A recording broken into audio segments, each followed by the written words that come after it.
10वां अध्याय शुरू होता है। भगवान श्री कृष्ण जी बोले, हे महाभाव, फिर भी मेरे परम रहस्य और प्रभाव युक्त वचन श्रवण कर, जो कि मैं तुझ अतिशय प्रेम रखने वाले के लिए हित की इच्छा से कहूँगा। ये कोई टके पैसे की बात नहीं है। जो तुमने ऐसा कान से सुना तो तुमको ज्ञान हो गया। बहुत ही मन लगाना पड़ता है, बहुत ही एकाग्रता रखनी पड़ती है। कहाँ भी तुम्हारा मन जब भी नहीं होगा तभी आत्मा को तुम रियलाइज करेगा। जब एक भी जगह तुम्हारा मन है तो आत्मा खिसक गई। कि आत्मा ऐसी सूक्ष्म है, जो तुम सारी दुनिया को छोड़ के जब एक ही आत्मा के पीछे पड़ेगा तभी तुमको आत्मा समझ में आएगी, नहीं तो कभी नहीं समझ में आएगी। अर्जुन जहाँ वो संसार समझो कहाँ भी चला गया तो हम समझेगा तुम भगवान में नहीं हो। बोलता है तुम्हारा अति प्रेम है हमारे साथ। प्रेम में आके अर्जुन जब बिल्कुल मन एकाग्र करके भगवान के सामने बैठा है, क्योंकि उसके सामने मौत खड़ा है। अभी तुम्हारे सामने मौत खड़ा नहीं है, तुमको मौत याद भी नहीं है। तुम तो बोलेगा मैं इधर से जाऊंगा, ऐसा करूंगा, फिर ऐसा करूंगा, फिर दूसरे साल आऊंगा, फिर तीसरे साल आऊंगा। अभी तो मैं लंदन जाऊंगा, फिर अमेरिका भी जाऊंगा, फिर घूम के पीछे आऊंगा। तुमको तो ये पता है, इसके लिए ज्ञान नहीं लगेगा। लेकिन अर्जुन को पता था अभी का अभी मैं शूट करके मेरे को कोई ना कोई मार देगा, खलास हो जाऊंगा मैं इधर। इसके लिए मैं ज्ञान समझू जल्दी में।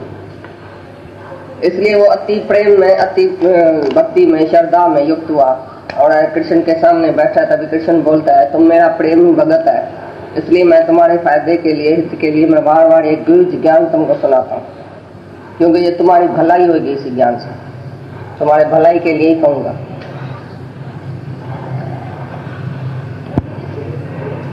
हे अर्जुन, मेरी उत्पत्ति को अर्थात विभूति सहित लीला से प्रकट होने को न देवता लोग जानते हैं और न महर्षि जन ही जानते हैं, क्योंकि मैं सब प्रकार से देवताओं का और महर्षियों का भी आदि कारण हूँ। अब इसमें पीछे हुआ तो देवता और महर्षि हमको कैसे जानेगा? मैं तो पहले हुआ। इसलिए बोलता है मेरी विभूति, मेरा उत्पत्ति कैसे हुई, मेरा कारण क्या उत्पत्ति का, मेरी विभूतियां, मेरी लीलाएं कोई नहीं जान सकता है जो देह में है। ये देह अध्यासी आत्म साक्षात्कार कभी नहीं कर सकता है, क्योंकि महर्षि भी देह है तो देवता भी देह है, तुम भी देह है। तुम देह में फंसा हुआ कभी भी आत्मा को नहीं जान सकता है। इसके लिए बोलता है मैं जो आदि कारण हूँ, तुम्हारा भी कारण मैं हूँ। पहले मैं हूँ, पीछे तुम है। पीछे वाला पहले वाले को कैसे जानेगा? जब पीछे वाला मरे तो पहले वाले में गुम हो जाए। नमक की पुतली सागर में जाती है, सागर का अंत लेने जाती है, उधर ही गुम हो जाती है, सागर का रूप हो जाती है। ऐसी तरह से तुम आया भगवान को जानने के लिए, गुरु तुमको ही गुम कर देता है, बाकी भगवान बच गए।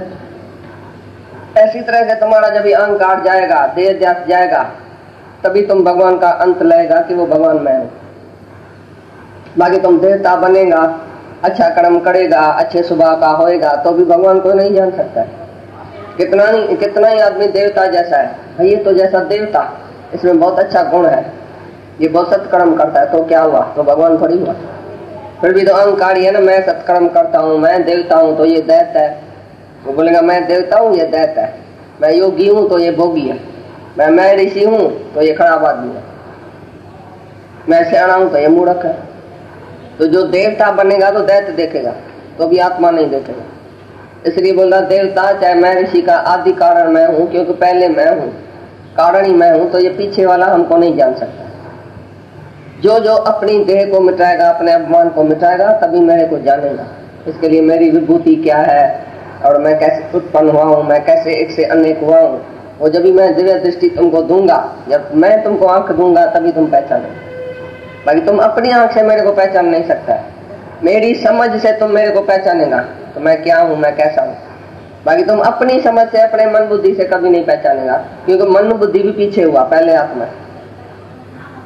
मन बुद्धि भी मेरे को नहीं जान सकता है। मन को भी गंवाना पड़ता है, बुद्धि को भी गंवाना पड़ता है। बुद्धि जो तुम्हारी समझ है, पहले की बुद्धि, मैं बड़ी होशियार हूँ, मैं सियाणी हूँ, मैं कुलवाली हूँ, मैं ऐसा हूँ, मैं शाहूकार हूँ, मैं फलाना हूँ, कोई भी इधर जो है भगवान तक पहुंच नहीं सकेगा। जब तक तुमको एक भी अहंकार मैं होशियार हूँ, होशियारी भी इधर काम में नहीं आएगी। मैं पढ़ा लिखा हूँ तो भी काम में नहीं आएगा। मैं बहुत सियाना हूँ तो भी काम में नहीं आएगी बात। सियाने को भी भगवान नहीं मिलेगा, होशियार को भी भगवान नहीं मिलेगा, शाहूकार को भी भगवान नहीं मिलेगा, देहध्यासी को भगवान नहीं मिलेगा, देवताओं को भी नहीं मिलेगा, मैं ऋषि को भी नहीं मिलेगा। लेकिन जब गुम करेगा अपने को, मैं कुछ नहीं हूं, तभी मैं सब कुछ हूं। जब जीरो बन जाए, अपनी हस्ती जीरो कर दे कि मैं कुछ भी नहीं हूं, तभी तुम भगवान हो।